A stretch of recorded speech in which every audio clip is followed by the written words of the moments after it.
KSFR Coffin Radio. Welcome to another exciting episode of Coffin Radio. I am Heartthrob Rob, and joining me today is the living legend, Hall of Famer, Bob Orton. How are you doing, brother? Doing good, thank you. Man, it's so amazing to see you here at Wrestling Revolution store. You know, you guys have a line of fans that are just eager to see you. Yeah. Everything that you've done, man, you've laid such a great career out. So I'm so glad to see you. But if we could kind of take it back for a minute, you know, I saw that early on you did some championship wrestling from Florida early on in your career in AWA. Can you kind of tell us some of your memories or, you know, big moments from then?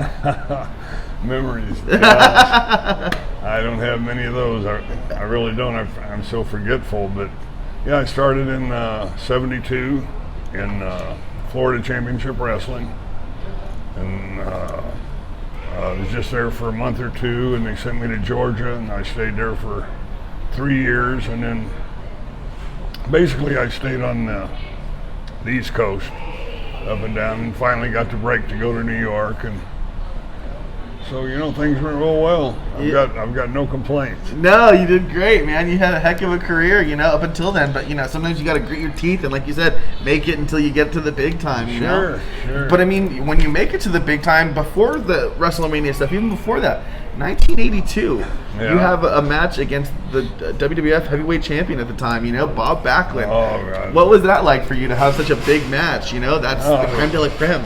It was fantastic. Bobby Backlund is probably the strongest man I've ever been in the ring with. Oh, really? Powerful man. What was that match like for you guys, you know? Oh, it went great. You know, I had good matches with most of the guys I worked with. Oh, is that right? Yeah, you know, I'd been watching my dad for so many years that it just came naturally to me, and so I went out there and I just gave it my all. Yeah, because people, you know, almost gloss over. I mean, obviously Randy's your son, but people almost gloss over the fact that, brother, you're a second generation wrestler. Right, you know, your father was a wrestler. He was, you know, Bob Orton as well, Jr. But did he wrestle as Robert, or did he wrestle as Bob, or Big Bob? Big Bob. That's how you wrestled. Yeah, oh, that's cool. And growing up in a wrestling family, what was that like for you? Oh, we did a lot of traveling. That's for sure. You know, now WWE goes all over the country, where there used to be territories, you know, in different spots, and the wrestlers would stay in one place for a while, and then they'd go somewhere else for, you know, like that. So, but now it makes it nice because you can get a home, stay there, you know, have your family, and don't have to worry about moving. Yeah, man. When you guys are grinding it out in those territory days, man, that's something else. Like Road Warriors for sure. That's cool, man. You know, another piece of history that I love is NWA. You know, at the time, Flair and Harley Race are going back and forth, and he puts, you know, a bounty on Ric Flair's head, you know? And sure enough, who goes to cash it in but you and Dick Slater, you know, and do the pile driver angle?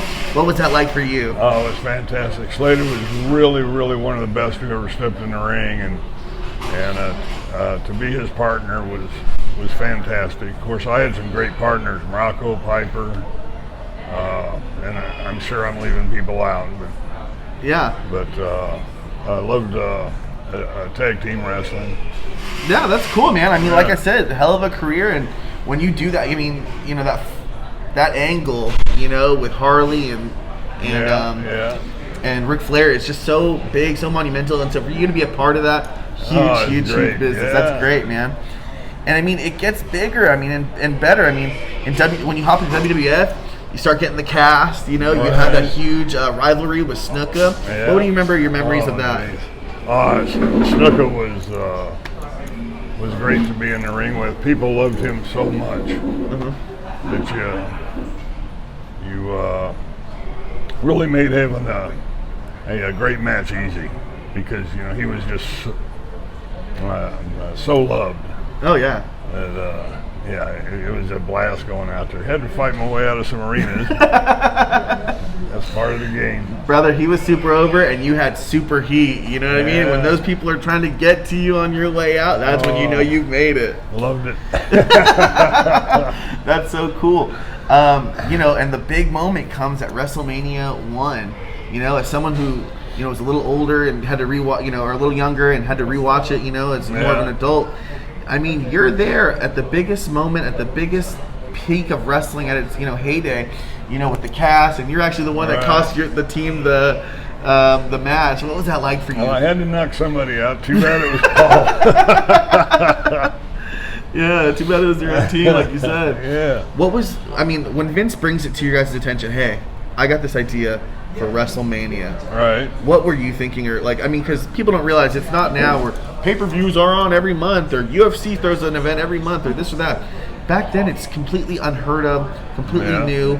What were your thoughts on it? Oh, the first WrestleMania, I think Vince put everything he had into that, and the success was amazing, and from there things just boomed, skyrocketed. The sport's been great ever since. Yeah, and for you to be again another integral part of it, man. And sorry. Yeah, it just makes you feel good. Bro, you're part of the biggest moments up until that time at NWA and WWF at the time. That's cool. Yeah.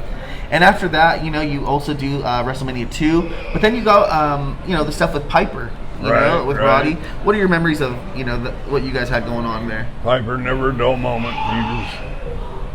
Hell, I don't think I said a word for 3 years. I just listened to Roddy. That's cool, man. And, you've had a hell of a career, but if we kind of jump around a little bit, after WrestleMania 1, your life continues. Your son, Randy Orton, becomes a wrestler, celebrating, I think we're coming on 20 years, whatever it is, Yeah. And he becomes the biggest thing ever, and he's going against, we'll take it from there. How did hey, my son's going into wrestling, or how did you feel when, hey, my son's going to following in his footsteps and your grandfather's footsteps? Well, I was behind him 100%, we would have rather have been a dentist or something, but he wanted to wrestle, and he did a hell of a job with him. He's the best they've had in years. Easily, a player that you can put into any position. Yep. He can be in the title contention if you want. He's that good. He could fight, their top heel. He could fight their top baby. Whatever you need, He's gonna he can elevate anyone at any time. Can strike at any time. Yep. That's very cool. Going into, his big feud with The Undertaker at WrestleMania 21, you got a piece of that. The cast came into action. What was that like for you to come back 20 years later? It was fantastic. I was afraid of that Undertaker. Who isn't, man? But we had a great run, and those guys had some really, really good matches. Fun times, man. And to see there and to be a part of, your son, and to see him do it at such a high level, I'm sure that felt amazing for you. Oh, sure. Yeah, that's cool, man. Can't beat it. As you look back at your career, what are some of your favorite matches or favorite moments? Not even matches. You've had such a big thing. What are some of your favorite moments? You know what? Probably WrestleMania 1 was one of the biggest, and I got to be in the ring with Hogan a few times, and worked with Flair, worked with Jack Briscoe. And, I got in there with the best of them, and we always had really good matches. So that's all I wanted to do is go out and have the best match of the night, and usually I did. Yeah, you've done a lot, man. And you bring up Jack Briscoe. I don't think people sing his praise enough. Those who know, and and I feel like definitely that's amazing.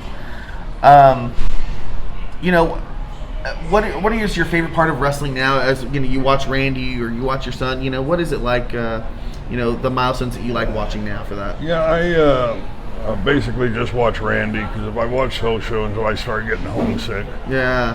And but watching Randy is very enjoyable for me, because he is so good. Yeah. And makes me feel good, But as far as sitting down and watching the whole 2 or 3 hours, I can't do that anymore. No. Well, I just wanted to thank you so much for coming onto the show, man. You had a hell of a career. You've done it all. Some of the biggest moments in wrestling, you were right there, a big participant of it, man. So I just wanted to thank you so much for coming onto the show. I appreciate it so much. My pleasure. Where can people follow you on social media? Or do you even do that? I don't even know how to turn a computer on. Don't even worry about it, man. We'll make sure to follow, people can just look you up, follow you, do what they do. So I just want to say thank you so much for the Wrestling Guy store and for Bob Orton. Thank you so much. My pleasure. And if you like what you're watching, then hop in the coffin. Follow us on social media at Coffin Radio. Coffin is spelled with a K. And that's all for today. ASMR Coffin Radio.